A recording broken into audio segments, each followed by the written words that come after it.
عبد المطلب ایک دن کعبۃ اللہ کے سائے میں لیٹے ہوئے تھے، اور یہاں پر پہلے ظاہر ہے زمزم کا کنواں حضرت اسماعیل جب آئے تھے تو تھا، لیکن بعد میں قبیلہ جرہم، بنو جرہم کے لوگ بسے، انہوں نے یہاں ظلم و ستم شروع کیا، عرب کے سارے قبائل اکٹھے ہوئے، قبیلہ بنو جرہم کو نکال دیا، لیکن انہوں نے نکلنے سے پہلے یہ زمزم کے سارے کنویں کو بند کر دیا، اور بیت اللہ کی جتنی نشانیاں تھیں وہ ساری وہاں پہ دفن کر دی، وہاں نشان تک نہیں چھوڑا۔ اب زمزم تھا لیکن یہاں اس کا نشان ختم۔ حضرت عبد المطلب بڑے نیک آدمی تھے، ان کو اچھے اچھے خواب آتے تھے، تو یہ کعبۃ اللہ کے سائے میں لیٹے ہوئے ہیں، لیٹے لیٹے خواب میں دیکھا کہ کوئی کہنے والا کہہ رہا تھا احفر طیبۃ، طیبہ کو کھودو۔ اس نے کہا مت طیبہ، طیبہ کیا ہے؟ اب اتنی بات کہی، آنے والا غائب ہو گیا۔ پھر دوسرے دن پھر وہاں سوئے، خواب دیکھا، کہا احفر مظنونۃ، مظنونہ کو کھودو۔ انہوں نے کہا مل مظنونہ، مظنونہ کیا ہے؟ وہ غائب ہو گیا۔ پھر تیسری رات پھر خواب دیکھا، وہ کہنے والا کہہ رہا تھا احفر برۃ، برہ کو کھودو، کشادگی والی جگہ کو کھولو، وسعت آئے گی۔ انہوں نے کہا مل برہ، برہ کیا ہے؟ وہ پھر غائب ہو گیا۔ حتیٰ کہ چوتھے دن انہوں نے پھر خواب دیکھا، خواب میں کہنے والا کہہ رہا تھا احفر زمزم، زمزم کو کھودو۔ اب صبح اٹھے، اپنے اس خواب کا تذکرہ لوگوں سے کیا، تو لوگوں نے بتایا کہ اصل میں یہاں پر حضرت اسماعیل کی جو عظیم یادگار زمزم تھی، اس کو قبیلہ جرہم کے لوگوں نے ختم کر دیا تھا، جی اس کے کھودنے کا اشارہ کیا جا رہا ہے۔ اور یہ برہ، مظنونہ، طیبہ، زمزم، یہ سارے اصل میں زمزم کے کنویں کے نام ہیں۔ برہ کشادگی والا، یہ کنواں بڑا کشادگی والا تھا، طیبۃ بڑا پاک پانی تھا اس کا، مظنونۃ یہ پانی ایسا تھا جس کے بارے میں لوگوں سے بخل کیا جائے، کوئی عمدہ چیز ہو تو آدمی چاہتا ہے نا میرے پاس ہی رہے، کوئی دوسرا نہ لے۔ اور زمزم تو ظاہر ہے زمزم کا معنی حرکت، اور یہ پانی ہر وقت حرکت میں ہی رہتا ہے۔ تو کسی نے کہا یہ کھودو۔ اب اگلے دن پھر خواب میں سوئے تو کسی نے کہا کہ ہم نے تمہیں اتنے دن سے کہا ہے زمزم کو کھودو، تو انہوں نے کہا زمزم کیا ہے، کہاں ہے، اس کی کچھ نشانی تو بتلاؤ۔ جب انہوں نے نشانی بتلائی، وہ سارے نشانات بتلائے، تو حضرت عبد المطلب نے اپنے بیٹے کو اور مکہ والوں کو لیا اور کہا آؤ زمزم کھودے، لیکن باقی مکہ والے ساتھ شریک نہیں ہوئے۔ یہ اپنے بیٹے حارث کو لے کے زمزم کا کنواں کھودنا شروع ہو گئے۔ اب یہ کنواں کھودا ہے تو یہاں سے مختلف کیا کرتے تھے، یہ کھدائی کرتے تھے، اور ان کا بیٹا حارث اس مٹی کو اٹھا اٹھا کے باہر پھینک رہا تھا۔ کئی دن گزر گئے۔ اب جب کئی دن گزرے ہیں تو انہوں نے دیکھا کہ نیچے سے کچھ من نکلی ہے۔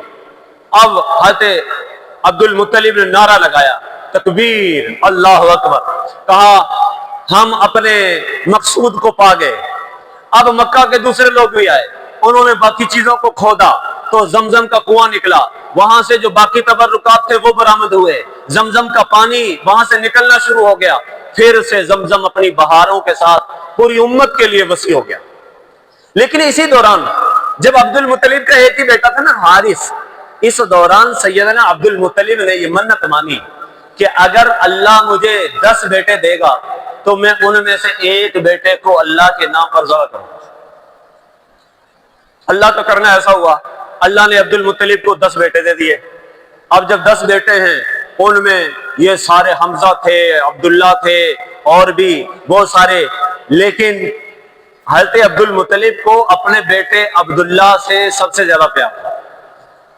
اب سوچا کس بیٹے کی قربانی کروں، ابھی سوچ ہی رہے تھے، کچھ دن اور گزر گئے۔ انہوں نے خواب دیکھا تو خواب میں کسی کہنے والے نے کہا اوفی نذرک یا عبد المطلب، او عبد المطلب اپنی منت کو پورا کرو۔ اب انہوں نے پورے اپنے بیٹوں کو جمع کیا اور انہوں نے کہا کہ بیٹا میں نے تو یہ منت مانی تھی، اگر اللہ مجھے 10 بیٹے دے گا تو ان میں سے ایک بیٹے کو بیت اللہ کے سائے میں ذبح کروں گا۔ تو وہ کہنے لگے اوفی نذرک یا ابت، اے ہمارے ابا جان اپنی منت پورا کیجئے، وفعل ما شئت، اور جس کو آپ قربان کرنا چاہتے ہیں قربان کر دیجئے۔ تو عبد المطلب کہنے لگے میں ایسا نہیں کروں گا، میں تو قرعہ ڈالوں گا۔ اب جب قرعہ ڈالا گیا تو قرآن نکلا عبداللہ کے نام. کس کے نام نکلا؟ اور عبداللہ کس کے والد ہیں؟ رسول اللہ صلی اللہ علیہ وسلم کے. جی تو عبد المطلب نے کہا نہیں پھر دوبارہ قرآن نازل کرتے ہیں.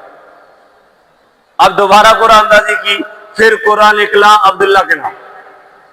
عبد المطلب نے کہا چلو 2 مرتبہ کر لیے, تیسری مرتبہ بھی کر لو.